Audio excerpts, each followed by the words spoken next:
color all around. All is new in the Savior I am found. This is living now.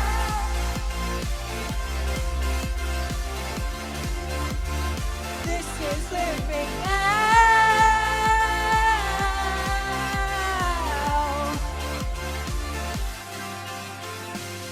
Lead the way, God, you're right beside me. And in your love I'm complete. There's nothing like living with you. This life you created, I choose. The clouds black and white turn to color all around. All is new in the Savior I am found. This is living now.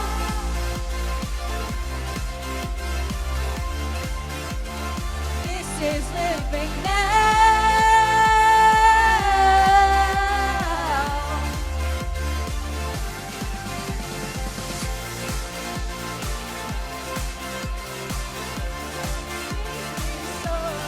Got your freedom is an open door. You are everything I want and more. Can ask it. Maybe I don't really know what living is. Is it love? If was, am I living it? Do I live in it? So astounding. Love's an ocean, you can drown me. The sweet embrace of love, they taste the sea. I'm under race, a place to be. Means I'll never need an umbrella.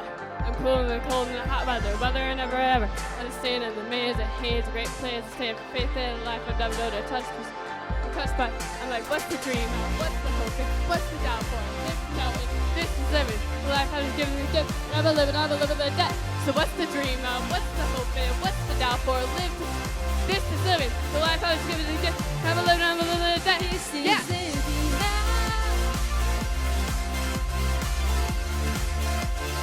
This is living now.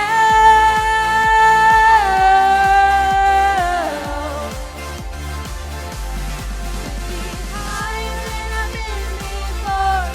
It's your perfect love that sees me soar. God, your freedom is an open door. You are everything I want and more.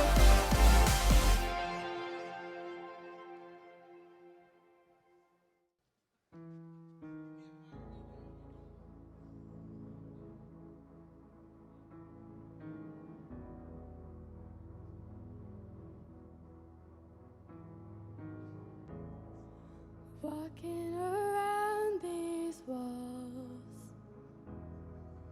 I thought by now they'd fall, but you have never failed me yet.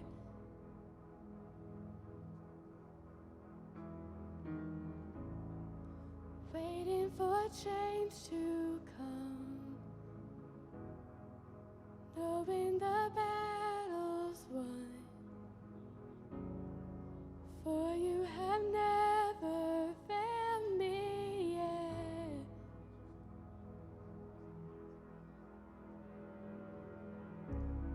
Your promise still stands. Great is your faithfulness, faithfulness. I'm still in your hands. This is my confidence. You never failed me yet.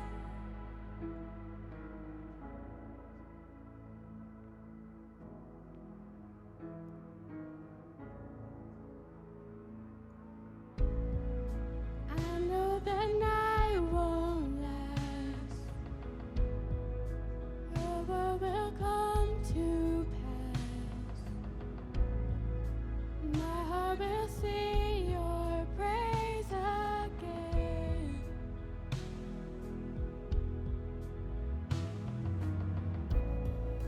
Jesus, you're still enough. Keep me within your love. My heart will sing your praise again.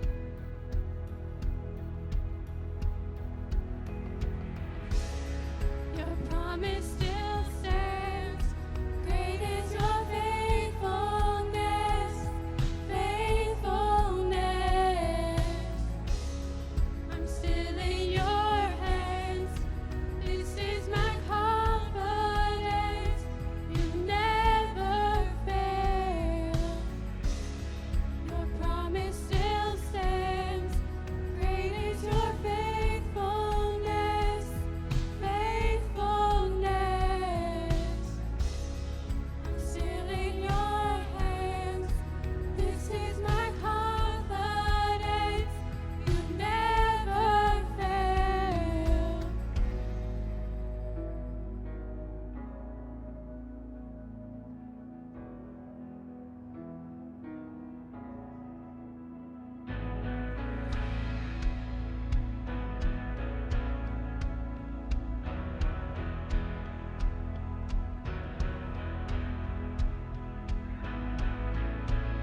Your promise still stands. Great is your faithfulness, faithfulness. I'm still in your hands. This is my confidence. You've never failed. Your promise still stands. Great is your faithfulness, faithfulness. I'm still in your hands. This is my confidence. You've never failed.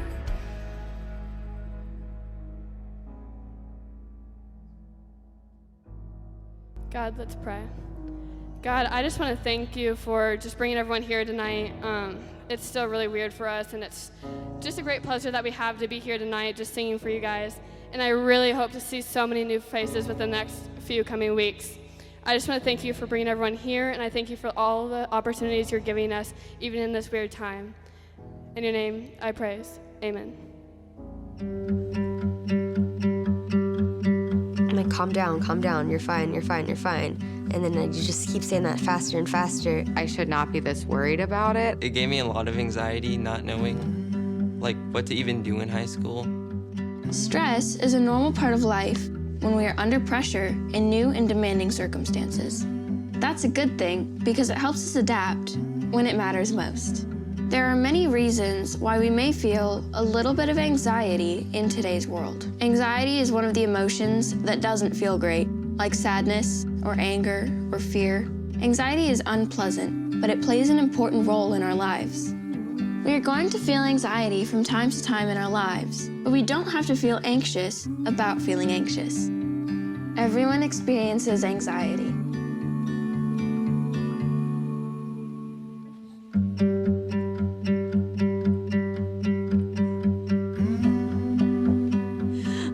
Yes. Yes. Oh, yes. I do feel anxious. I'm anxious all the time. I think just the overall pressure to do very well in a lot of different categories. Homework. For AP classes, for honors and all that.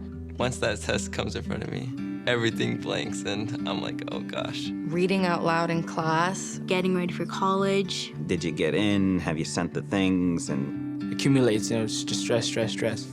These relationships can cause a lot of anxiety. Making friends. Relationships with parents. social media, I blame myself too. We put the best parts of ourselves on social media.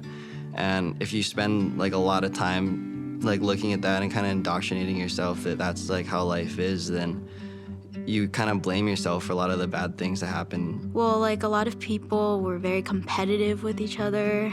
You want to have this certain body or you want to have this certain amount of money. Growing up, I definitely didn't have a lot of the things that I wanted, you know, like the things that I wore or even like school supplies. I was like up all night trying to think, is this the right thing to wear? Like, what do freshmen wear? I had like a ton of acne on my face, and I felt like nobody else did in my school and especially in my friend group. I felt like that's all that people were looking at.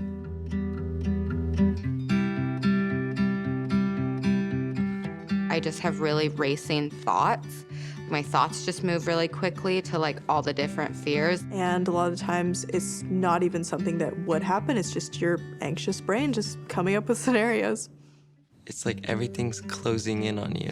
And like, you can't do anything, like you're worried about what's gonna happen. If anyone talks to me, it kind of goes in one ear and out the other. I just focus on like what I'm anxious about and I can't think about anything else.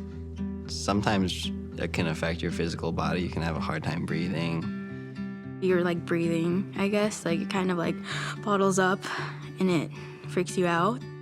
I just can't breathe. I can't get a full breath in. Sometimes it's like my chest is tight. Other times it's like I'm burning a hole in my stomach. If you feel like you're on a roller coaster and it's like right when you're at the very, very top and you feel like your stomach is like up in your chest and you're like about to fall. Having 1,000 cups of coffee in your body, which you can imagine is a little much. They're a little more sweaty than usual. You don't want anyone to notice, and you kind of just think that everyone's looking at you and you're a weirdo and no one's gonna like you because you're freaking out. That's kind of what it feels like, at least for me. It's really hard to explain. I, for a long time, felt like I was the only one who felt that way. And when I started talking to my friends about it, they were like, oh, I actually feel the same way. Like, a lot of people deal with that problem. I mean, I know, at least with me and my friends, we would all experience it, and we'd just talk about it a little bit, like what's going on, like what we're worried about. Saying what is making me anxious already feels better. Just put it out there. Just use what words you can, and you guys can just start talking about it. Because if you keep it inside, it just gets worse and worse and worse, and it gets bigger and bigger. But again, if you say it out loud, it's not as scary. A lot of people go through it. As cheesy as it sounds, you're not alone. A lot of people have anxiety.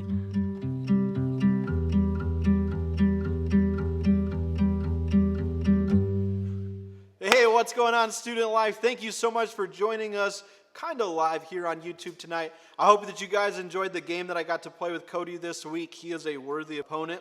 And then I just pray that you guys had an awesome time of worship. I am so grateful for those girls and all the hard work that they do for us here. So we've mixed things up. We're doing things just a little bit differently. And so for the next 4 weeks, we're going to be looking at life in an anxious world. So as you saw in the video that played just before this, there is no wishing anxiety away. It is something that all of us have to deal with. It's something that all of us are going to experience, and it affects us at all stages of life. So it's not something that you teenagers are going to grow out of when you're an adult. It's something that's going to be constant in your life. And because of that, we need to be talking about it.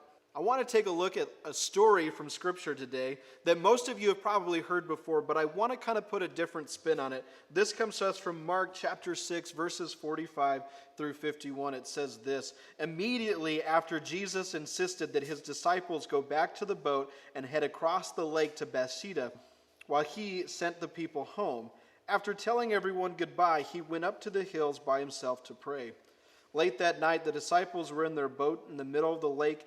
Jesus was alone on the land, and he saw that they were in serious trouble, rowing hard and struggling against the wind and waves. It was about 3 o'clock in the morning, and Jesus came toward them, walking on water. He intended to go past them, but when they saw him walking on water, they cried out in terror, thinking that he was a ghost. They were all so terrified when they saw him, but Jesus spoke to them at once, saying, "Don't be afraid. Take courage, I am here." Then he climbed into the boat, the wind stopped, and they were totally amazed. So there's a couple of unusual things that Jesus is doing here. Number one, it's a little unusual that a man would be walking on water, but we talk about that a lot, so now it's not that unusual. But what is unusual and what not enough people really talk about when they read this story is that Jesus didn't trip on the water. Jesus wasn't looking like he was on a balance beam. He walked with confidence, and he was so confident in what he was doing on that water that his first intention was to actually walk past the disciples to remind them that he was with them. But then they cried out in even more terror, thinking that Jesus was a ghost. And it says later on in that story that they hadn't understood who Jesus was yet. They didn't even understand the miracle that had just happened before this story when Jesus feeds the 5,000. And it says that their hearts were even hardened by it. So Jesus, knowing that they still needed him, did not just keep on walking by hoping that they would figure it out, but he got in the boat with them. He was with them in their anxiety. He was with them in the terror, and he allowed them to understand who and what his power meant. And by doing so, all the waves around them came to a still. See, the Bible is filled with a ton of people that are just filled with anxiety. This idea isn't new. This isn't a brand new concept. Gen Z doesn't have the rights to being filled with anxiety and depression all of the time. You see, you could read the story of Abraham and not tell me that he didn't have anxiety when he was asked to take his son up to be slaughtered. You can't tell me that Moses didn't have anxiety when he was asked to take on an empire with a stick. You cannot tell me that Esther was not filled with anxiety for a majority of her life, especially when she was asked to rule over a country. And for the disciples, this is not even the first time that they felt anxiety while Jesus was sitting with them. If you go back just a couple of chapters before this to Mark chapter 4, verses 35 through 41, it says this. And then evening came, and Jesus said to his disciples, "Let's cross to the other side of the lake." So they took Jesus in the boat and started out, leaving the crowd behind. But soon this fierce storm came up. High waves were breaking into the boat, and it began to fill with water. Jesus was sleeping at the back of the boat with his head on a cushion.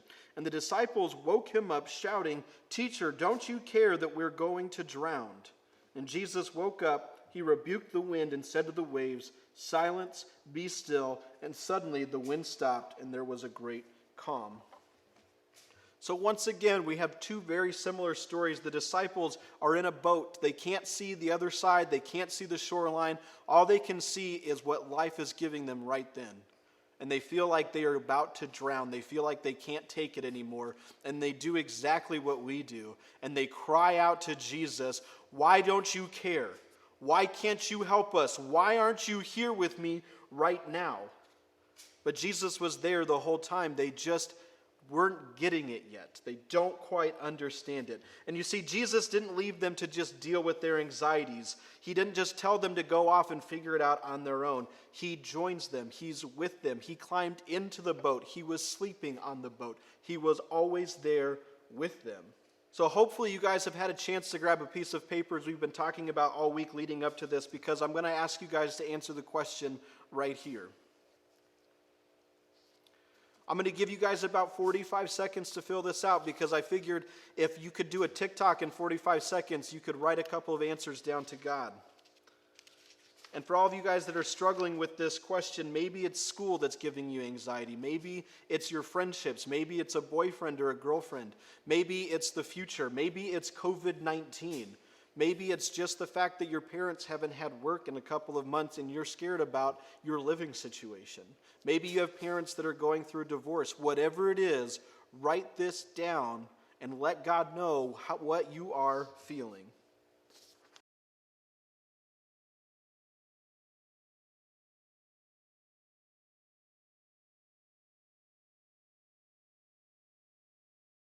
You see, we all feel anxious sometimes. There's a knot that gets into your stomach. There's also this nagging fear that creeps into your mind. It's your body's natural response to stress and pressure.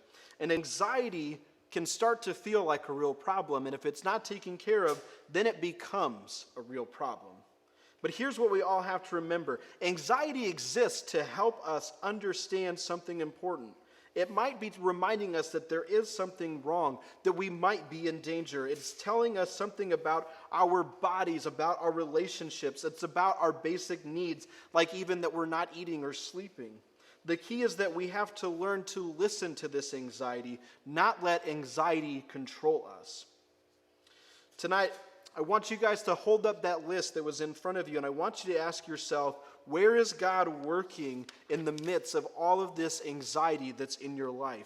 What might God be telling you or trying to show you? When anxiety takes control, it makes us feel unsteady. We try different things. We try to just make that unsteady feeling go away. They're called coping mechanisms, and there's both healthy and unhealthy ways. The unhealthy ways are your drinking, your drugs, your self-harm, all those things that cause you more pain. And I know you guys are just rolling your eyes looking at the screen right now going, okay, boomer, we get it. Drugs and alcohol and self-harm is really bad for us. But what people don't understand, what teenagers don't take into effect, is that anxiety is real. And so is the option for you guys to use these harmful coping mechanisms. We can't just continue to push them off to the side. We have to admit that both are real so that we can understand how to get through life when life just throws everything that it can at us. You are someone that gets caught in using those unhealthy coping mechanisms. It's when you need them, you don't think about the after effects of using them. You think about a Band-Aid. It's going to help me right now, but at some point you have to rip that Band-Aid off and it hurts. And then it doesn't even stop the bleeding because you didn't even fix the wound, you just covered it up. And then you need more, and then you need more, and it's causing not only another issue for you, but more anxiety for you later on in life. Like, what if my parents find out that I'm doing this? What if my best friend finds out that I'm hurting myself? And those are all these anxieties that are real that you guys have to deal with if you choose those unhealthy coping mechanisms. And what's even worse is if you continue to ignore anxiety or try to cover them up with those unhealthy coping mechanisms, your anxiety turns to depression. Now, the good news is that we can use anxiety as a tool to avoid depression and to even find a way to live out our lives. If you ignore it, or if you use those unhealthy coping mechanisms, you will go down a dangerous path. So let's talk about the healthy things that we can do. Now, me personally, I am somebody that has been blessed with the ability to find fun in everything that I do, including when life becomes too much, when the anxiety is really creeping up inside of me. I have the ability to make jokes. I have the ability to find a way to have fun when the pressure is on. But when that's not enough and when everything is really crumbling down, the best thing that I have then is an amazing wife and some great friends that I can talk to, but not just talk to, but will pray with me, and they will pray for me. And they will remind me about the fact that Jesus got into the boat, just like we all need that reminder sometimes. And so you guys will just have to figure out what those healthy mechanisms are for you, and we're going to talk about that tonight in small groups. But I want you guys to really understand this. When you start to listen to anxiety, you can start to understand who you are in very difficult situations. Then you can use the power of who you are to change those situations in life. And then you can start to recognize where God is when He is present during those difficult times, even when your boat is rocking uncontrollably hard. And then when you start to do that, you will start to listen to God and not to the anxiety, not to the depression, not to those evil thoughts that are creeping into your head. And that will give you peace. And that peace will spread to other people around you.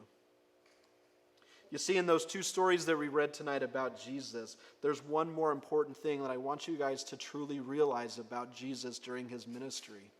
Jesus rarely traveled alone. Jesus got a group of people together, not just the ones that He knew He needed to teach, but the ones that He knew would work together, that would support each other, be there for each other long after He was gone from this world. Over the next few weeks, as we talk about anxiety and we talk about depression, it's going to get a little hard for some of you to participate in even watching these videos or participating in small groups because you're dealing with it, and to deal with it is really hard. But I want you guys to be encouraged to talk about the things that you are struggling with. Because when you start to feel anxious or sad, there are things that we can do. We can look up and we can seek God's wisdom. We can look inside of ourselves to see God working. And we can look around us and know that there is peace in this anxious world. I'm going to end on a story that I've heard a lot over my lifetime, and it's about a man who was in a hurricane. And it said that this man was trapped on his roof, and the streets around him were flooding, and so he cried out, "God, save me, get me off of this roof." And then a boat comes by and says, "Come on, man, we're going to get out of here."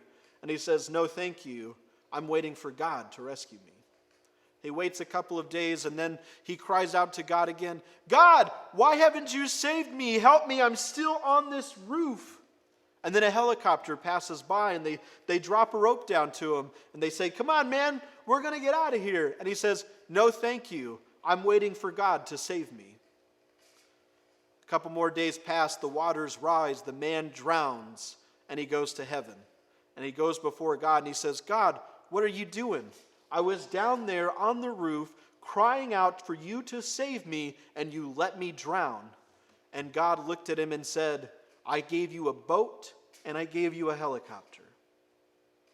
What I'm trying to get at tonight is, ever since I have been here, I've constantly reminded you that you guys are not alone in anything that you do. You have myself, you have other leaders at this church, and you have some of the greatest volunteers that do what they do because they love you. They want you to be okay. And as a youth pastor, I'm just going to be honest with you. It's really frustrating when I have students that come to me and say, "I don't feel at peace at youth group anymore, and that's why I don't come anymore." Well, I can't help you if you don't tell me what your feelings are. And it's the same with anxiety and depression. If you guys don't reach out for the help that is surrounding you, that on a constant basis that's easy as sending a text message or an Instagram DM, we can't save you. If you are crying out for God to help you, but you can't even get on a Zoom call because your anxiety levels are so high about the world that's around you, how are we supposed to help you? You have to be willing to take that first step. And I know that it's a struggle, and I know that it's hard to admit when you need help. But that's what we want to do. We want to help you. We love you guys too much to leave you stranded. We're going to end with a final song, you guys. I love you guys so much. Thank you for joining us. And don't forget that we still have small groups tonight. Your codes are going to show up right after that song. We'll see you guys next week.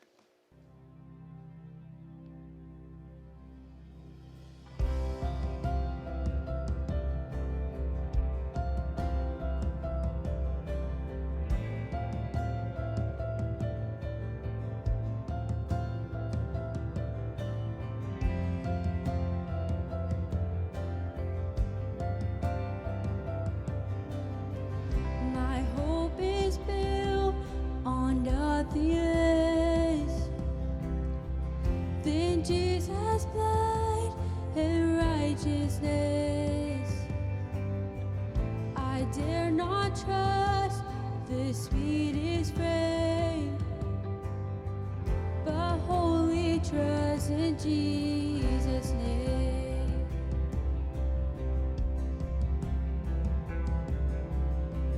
My hope is built on nothing less than Jesus' blood and righteousness. I dare not trust the sweetest frame, but wholly trust in Jesus' name. Christ alone, cornerstone, weak made strong in the Savior's love. Through the storm, He is Lord, Lord of all.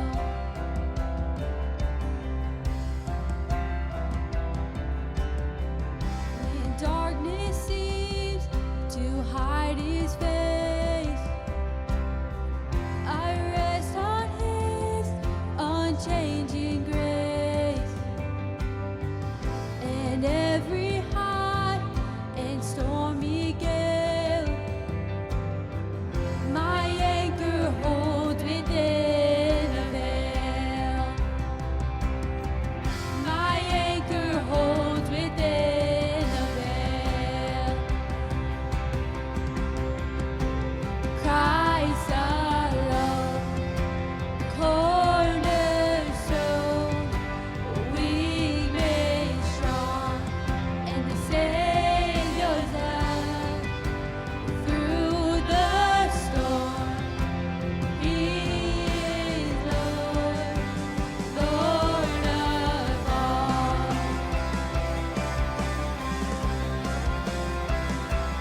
dressed in his righteousness alone. Folly stand before the throne.